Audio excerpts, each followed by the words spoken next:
Udin anak yang taat pada aturan. Setiap melakukan kegiatan selalu diatur menggunakan jadwal.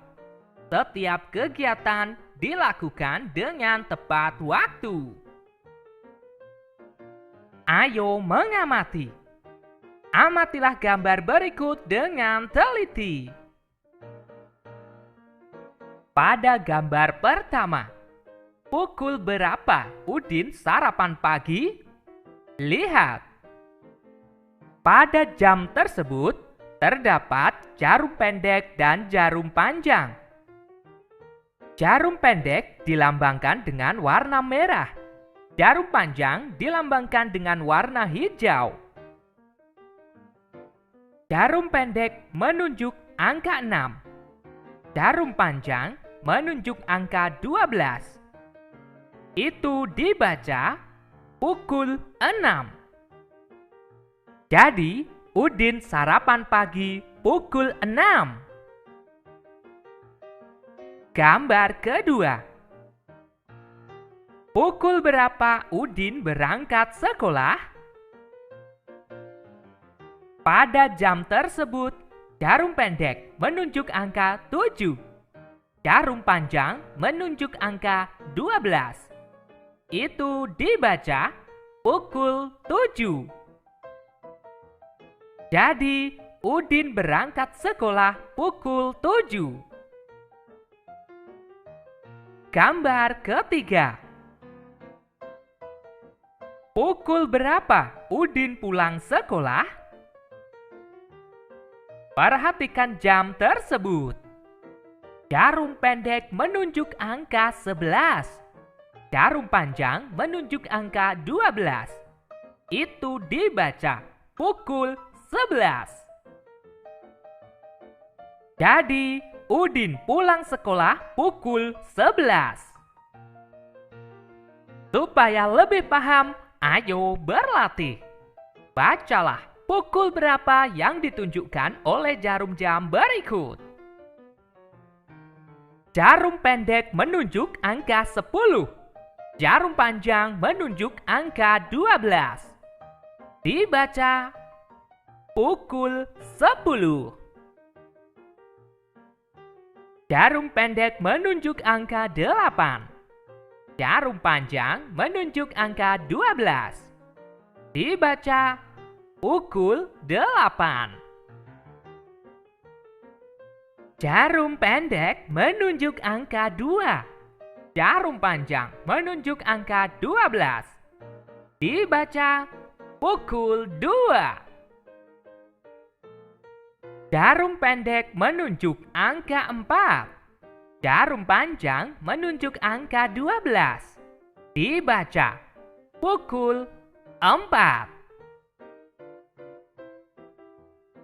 Jarum pendek menunjuk angka 9. Jarum panjang menunjuk angka 12. Dibaca pukul 9. Perhatikan gambar jam berikut. Jam merupakan penunjuk waktu, maka yang digunakan adalah satuan waktu. Satuan waktu dalam jam adalah jam, menit, dan detik.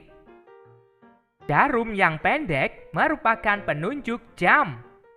Jarum yang panjang merupakan penunjuk menit. Sedangkan jarum yang kecil merupakan penunjuk detik. Untuk membaca jam, kita harus memperhatikan antara jarum panjang dan jarum pendek. Sekarang ayo membaca. Bacalah teks berikut dengan lafal dan intonasi yang tepat. Aturan ketika sarapan pagi. Sarapan pagi ada aturannya. Aturan itu berguna untuk menjaga kesehatan tubuh. Kesehatan tubuh sangat penting. Tubuh yang sehat akan terhindar dari penyakit. Penyakit yang muncul disebabkan sering lalai dengan aturan. Oleh sebab itu, aturan ketika sarapan pagi harus dipatuhi. Aturan ketika sarapan pagi yang harus dipatuhi antara lain. 1. Mencuci tangan sebelum makan hingga bersih. 2. Duduk dengan posisi yang benar. 3. Mengambil makan dan minum dengan tertib. 4. Berdoa kepada Tuhan sesuai ajaran agama yang dianut. 5. Makan pelan-pelan dan tidak terburu-buru. 6. Tidak berbicara ketika makan. 7. Setelah makan, mencuci tangan hingga bersih. 8. Setelah makan, berdoa kepada Tuhan sesuai ajaran agama yang dianut. Apa isi teks yang telah kamu baca pada halaman sebelumnya? Isi teks tersebut adalah contoh aturan sarapan pagi dan manfaat mematuhi aturan tersebut. Apa kesimpulanmu terhadap isi teks pada halaman sebelumnya? Kesimpulan: dalam sarapan pagi terdapat aturan yang harus kita patuhi. Mematuhi aturan ketika sarapan pagi dapat membuat tubuh terhindar dari penyakit. Selanjutnya, ayo mengamati. Coba baca kembali teks aturan ketika sarapan pagi dengan teliti. Setiap kata Tuhan selalu ditulis dengan huruf besar. Huruf besar disebutkan juga dengan huruf kapital. Perhatikan kalimat-kalimat di bawah ini. 1. Berdoa kepada Tuhan sesuai ajaran agama yang dianut. 2. Setelah makan, berdoa kepada Tuhan sesuai ajaran agama yang dianut. Huruf kapital juga dipakai sebagai huruf pertama kata ganti Tuhan. Kata ganti Tuhan yang sering digunakan, misalnya 1. Yang Maha Esa. 2. Yang Maha Kuasa. 3. Yang Maha Besar. 4. Yang Maha Pengasih. 5. Yang Maha Penyayang, dan sebagainya. Selanjutnya, ayo menulis. Tuliskan 5 kalimat menggunakan kata ganti Tuhan di bawah ini dengan benar. 1. Mari kita berdoa kepada Yang Maha Esa. 2. Serahkan semua kepada Yang Maha Kuasa. 3. Semua ini ciptaan Yang Maha Besar. 4. Aku bersyukur selalu diberi kesehatan oleh Yang Maha Pengasih. 5. Selalu mohon perlindungan kepada Yang Maha Penyayang. Kalian bisa membuat kalimat tersebut berdasarkan kreativitasmu. Selanjutnya, ayo bernyanyi. Masih ingatkah kamu apa yang dilakukan sebelum makan? Kita harus berdoa sebelum makan. Tujuan berdoa sebagai wujud syukur kepada Tuhan. Bersyukur kepada Tuhan dapat diungkapkan melalui lagu. Misalnya, lagu Terima Kasih Ya Tuhan. Lagu dapat dinyanyikan dengan tekanan nada kuat dan nada lemah. Dengarkan penjelasan gurumu terlebih dahulu. Perhatikan tanda berikut. Tanda lebih dari berarti tekanan nada dari kuat perlahan-lahan melemah. Tanda kurang dari berarti tekanan nada lemah. Pada lagu berbirama 2/4, secara alami tekanan kuat terdapat pada ketukan pertama, sedangkan tekanan lemah terdapat pada ketukan kedua. Coba Benny, tolong nyanyikan lagu Terima Kasih Ya Tuhan berdasarkan tanda yang terdapat pada teks tersebut. Siapa? Terima kasih ya Tuhan atas kasih sayang-Mu, atas kasih sayang-Mu. Terima kasih ya Tuhan. Terima kasih Benny. Sama-sama Pak. Sekarang ayo berlatih. Nyanyikan lagu Terima Kasih Ya Tuhan mengikuti petunjuk berikut. Perhatikan tekanan nada kuat dan nada lemah pada lagu. Nyanyikan lagu secara berulang sesuai dengan tekanan nada kuat dan nada lemah pada lagu. Jika telah mahir, iringi lagu dengan tepukan mengiringi pola tertentu. Gunakan alat musik ritmis dalam mengiringi lagu. Jika alat musik ritmis tidak ada, dapat kamu iringi dengan bertepuk tangan. Mari kita mulai.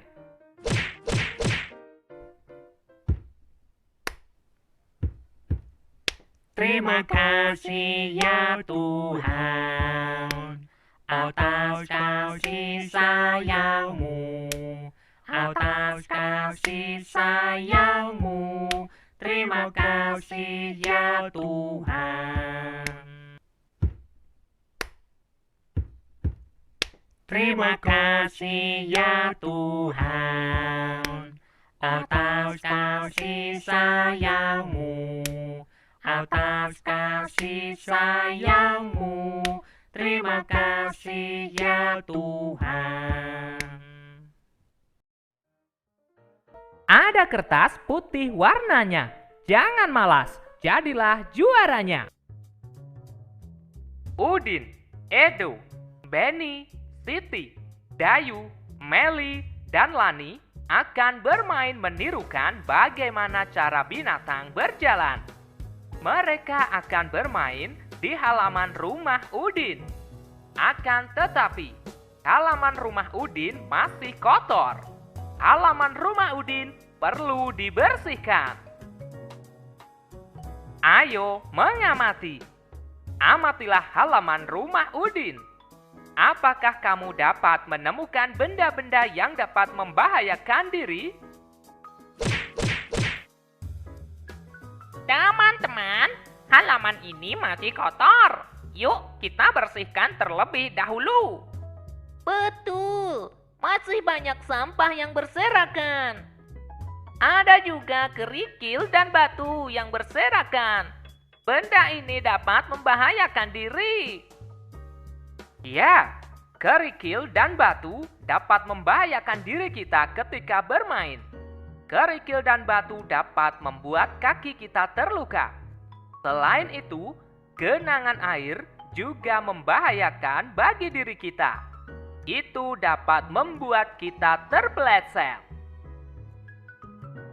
Setelah dibersihkan, halaman rumah terlihat bersih dan aman untuk bermain. Sekarang, ayo membaca. Udin dan teman-teman mulai bermain menirukan gerakan binatang berjalan. Permainan ini dapat dilakukan di darat atau di air. Misalnya, di kolam atau di sungai yang bersih di sekitarmu. Menirukan gerakan binatang berjalan berguna untuk melatih otot-otot kaki agar tidak kaku. Bacalah petunjuk bermain menirukan gerakan binatang berjalan berikut dengan nyaring. Aturan bermain menirukan gerakan binatang berjalan di air. Bermain menirukan gerakan binatang berjalan di air dilakukan secara berkelompok. Semakin banyak anak akan semakin seru. Mengingat permainan ini dilakukan di air, setiap anak harus berhati-hati. Permainan ini juga harus dalam pengawasan guru atau orang dewasa. Awali dengan home pimpa. Anak-anak yang menang akan berdiri membentuk lingkaran. Anak yang kalah akan berada di tengah lingkaran. Anak tersebut akan bernyanyi, "Ikuti, ikuti aku." sambil anak menirukan gaya seekor binatang. Misalnya monyet berjalan. Anak-anak yang lain menirukan berjalan keliling seperti monyet. Setelah berjalan keliling 1 putaran, anak yang berada di tengah berteriak menyebutkan nama seorang teman. Anak yang disebut namanya segera maju. Dia juga bernyanyi, "Ikuti, ikuti aku," sambil memeragakan gerakan jalan seekor binatang. Binatang yang ditirukan tidak boleh sama. Begitu seterusnya. Jika anak yang ditunjuk tidak dapat menirukan gerakan binatang berjalan, anak tersebut akan kalah. Dia akan mendapat hukuman. Hukumannya menyanyi sambil menari. Untuk lebih jelasnya, perhatikan gambar bermain menirukan bagaimana cara binatang berjalan di air berikut.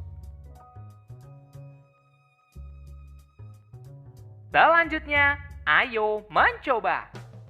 Lakukan bermain menirukan gerakan binatang berjalan di air secara berkelompok. Anak yang kalah harus sportif dan bersedia menerima hukuman permainan. Hukumannya menyanyi sambil menari. Sekarang, ayo mengamati. Perhatikan kembali gambar Udin dan teman-teman ketika bermain. Udin dan teman-teman berbeda agama. Mereka selalu hidup rukun walaupun berbeda agama. Mereka menunjukkan sikap persatuan dalam keberagaman. Sikap mereka pantas untuk ditiru. Tahukah kamu contoh kegiatan bermain lainnya yang membutuhkan persatuan? Ayo berlatih. Tuliskan contoh kegiatan bermain yang pernah kamu lakukan yang menunjukkan persatuan. Misalnya, bermain menjaring ikan. Bermain kucing dan tikus di air. Bermain penguin dan singa laut. Bermain pipa sumur. Bermain pushball. Kalian bisa menuliskan contoh kegiatan bermain yang pernah kamu lakukan yang menunjukkan persatuan. Selanjutnya, ayo bercerita. Sekarang, coba ceritakan salah satu kegiatan bermain yang pernah kamu lakukan. Perhatikan contoh berikut. Aku dan teman-teman suka bermain sepak bola. Kami berbeda agama. Walaupun kami berbeda agama, kami tetap bermain bersama dan kompak. Kami juga saling mendukung dan tidak saling menyalahkan atau mengejek. Dengan sikap itu, kami dapat meraih kemenangan. Sekarang giliranmu untuk menceritakan salah satu kegiatan bermain yang pernah kamu lakukan. Tuliskan pada buku tugasmu atau pada kolom komentar. Sekarang, ayo membaca. Menceritakan pengalaman juga dapat dilakukan secara tertulis. Bacalah pengalaman Udin berikut dengan lafal dan intonasi yang tepat. Bermain menirukan gerakan binatang berjalan di air. Aku, Edo, Benny, Siti, Dayu, Meli, dan Lani bermain menirukan gerakan binatang berjalan di air. Kami bermain di kolam renang di rumah Benny. Sebelum bermain, kami membersihkan kolam renang dari lumut terlebih dahulu. Kebersihan air kolam renang pun perlu diperhatikan. Kolam renang yang bersih lebih aman dan nyaman digunakan untuk bermain. Bermain menirukan gerakan binatang dimulai. Kami mulai bermain dengan home pimpa. Teman-teman membentuk lingkaran. Benny yang pertama mendapat giliran berada di tengah lingkaran. Bermain menirukan gerakan binatang berjalan seru. Semua teman bermain dengan rukun. Anak yang mendapat giliran di tengah bermain dengan sportif. Sikap sportif dalam bermain akan membuat suasana menyenangkan. Apa isi teks yang kamu baca di atas? Isi teks tersebut adalah menceritakan pengalaman Udin dan teman-temannya dalam bermain menirukan gerakan binatang berjalan di air. Apa kesimpulanmu terhadap isi teks? Kesimpulan isi teks adalah, ketika bermain, kita harus memperhatikan keselamatan diri dengan cara membersihkan terlebih dahulu tempat bermain. Dan ketika melakukan permainan, harus bersikap sportif. Selanjutnya, ayo mengamati. Masih ingatkah kamu penggunaan huruf kapital? Huruf kapital dikatakan juga sebagai huruf besar. Perhatikan penggunaan huruf kapital pada kalimat-kalimat berikut. Aku, Edo, Benny, Siti, Dayu, Meli, dan Lani akan bermain menirukan gerakan binatang berjalan di air. Kata Edo, Benny, Siti, Dayu, Meli, dan Lani selalu diawali dengan huruf kapital atau huruf besar. Setiap awal kata nama orang harus ditulis dengan huruf kapital. Sekarang, ayo berdiskusi. Susunlah kata-kata berikut menjadi sebuah kalimat yang utuh. Diskusikan bersama temanmu. Kemudian tuliskan kalimat yang kamu susun pada kolom berikut. 1. Kalimat yang benar adalah Udin memegang tong sampah. 2. Kalimat yang benar adalah Siti menyapu halaman rumah. 3. Kalimat yang benar adalah Edo mengumpulkan kerikil dan batu. 4. Kalimat yang benar adalah Lani mengumpulkan sampah. 5. Kalimat yang benar adalah Meli memegang sapu lidi. Ingat, ketika menulis, perhatikan penggunaan huruf kapital dan tanda baca. Makan roti, minumnya susu. Jadilah baik hati dan ramah selalu. Baterai jam dinding di ruang tamu sudah usang. Baterai jam dinding harus segera diganti. Ayah meminta Udin untuk menggantinya. Udin bersedia untuk menggantinya. Ayo mengamati. Hati-hati ya nak, jangan sampai terjatuh. Kalau terjatuh bisa terluka. Jam dindingnya pun bisa pecah. Iya ayah, saya akan berhati-hati. Pegang mejanya yang kuat ya ayah. Apa isi percakapan Udin dan ayah?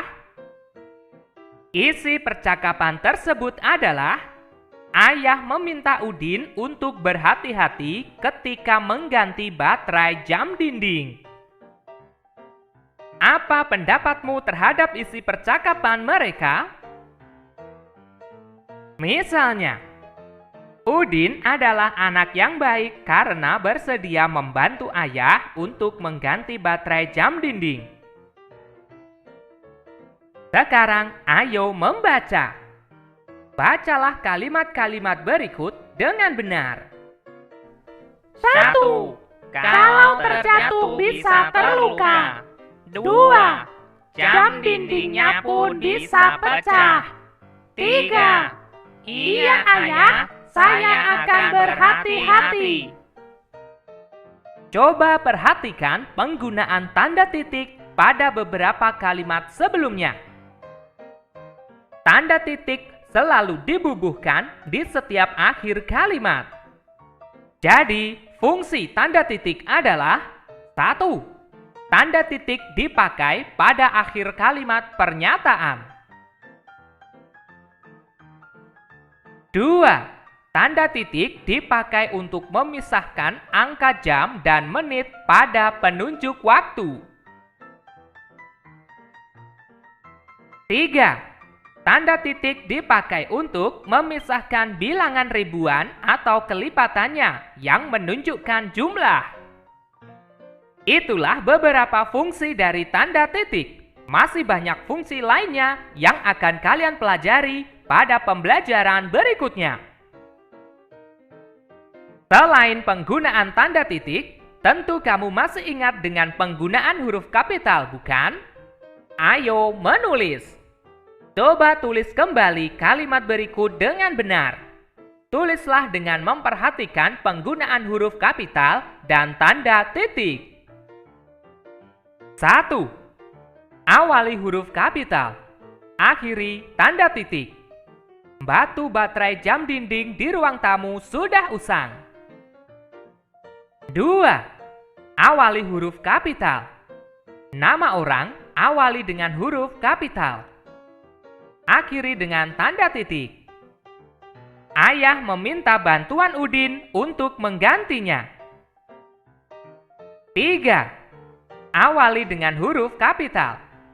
Nama orang awali dengan huruf kapital. Akhiri tanda titik. Ayah dan Udin sama-sama memperbaikinya. 4. Awali dengan huruf kapital. Nama orang awali dengan huruf kapital. Akhiri tanda titik. Ayah berterima kasih kepada Udin. 5. Awali dengan huruf kapital. Penulisan untuk sebutan Tuhan atau kata pengganti Tuhan awali dengan huruf kapital. Nama orang awali dengan huruf kapital. Akhiri dengan tanda titik. Ayah bersyukur kepada Tuhan mempunyai anak yang patuh seperti Udin. Selanjutnya, ayo bernyanyi. Perhatikan kembali gambar Udin dan ayah memperbaiki jam dinding.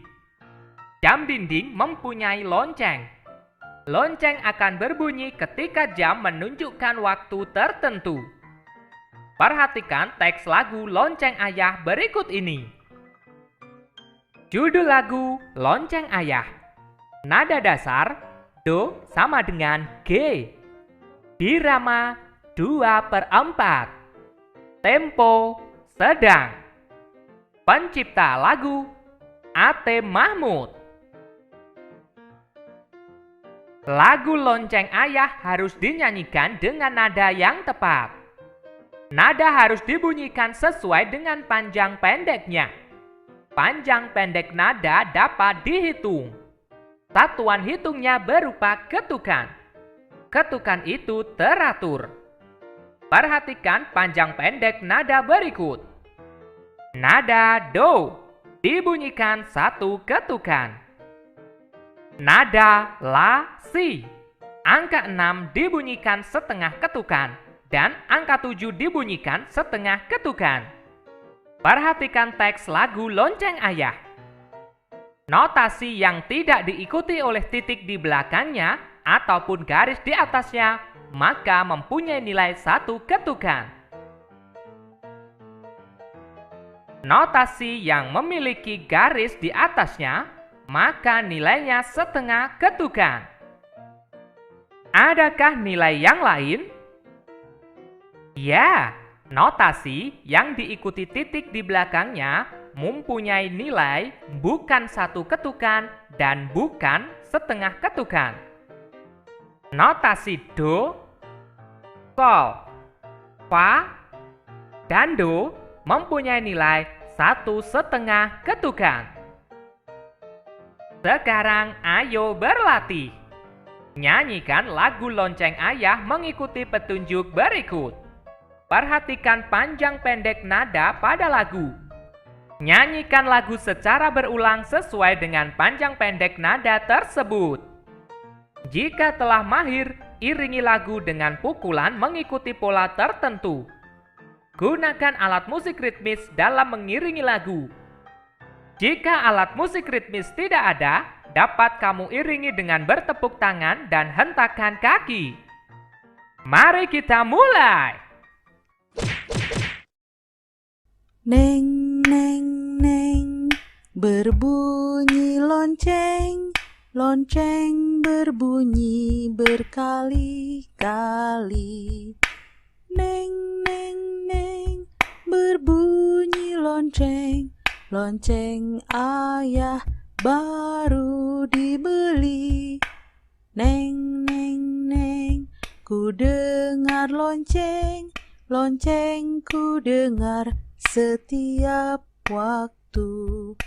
Neng, neng, neng, ku dengar lonceng, lonceng ayah tepat selalu.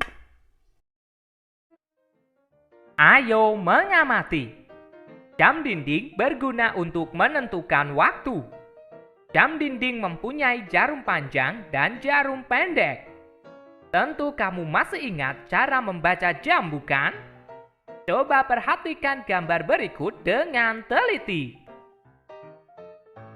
Jarum pendek menunjuk angka 10. Jarum panjang menunjuk angka 12. Maka dibaca pukul 10. Jarum pendek menunjuk angka 8. Jarum panjang menunjuk angka 12. Maka dibaca pukul 8. Jarum pendek menunjuk angka 2. Jarum panjang menunjuk angka 12. Maka dibaca pukul 2. Sekarang ayo berlatih. Perhatikan letak jarum panjang dan jarum pendek pada jam berikut. Menurutmu, jam tersebut menunjukkan pukul berapa? Baca petunjuk di sampingnya terlebih dahulu. Jarum pendek menunjuk angka 1. Jarum panjang menunjuk angka 12. Maka dibaca pukul 1. Jarum pendek menunjuk angka 3. Jarum panjang menunjuk angka 12. Maka dibaca pukul 3. Jarum pendek menunjuk angka 6. Jarum panjang menunjuk angka 12. Maka dibaca pukul 6. Jarum pendek menunjuk angka 9. Jarum panjang menunjuk angka 12. Maka dibaca pukul 9. Jarum pendek menunjuk angka 11. Jarum panjang menunjuk angka 12. Maka dibaca pukul 11.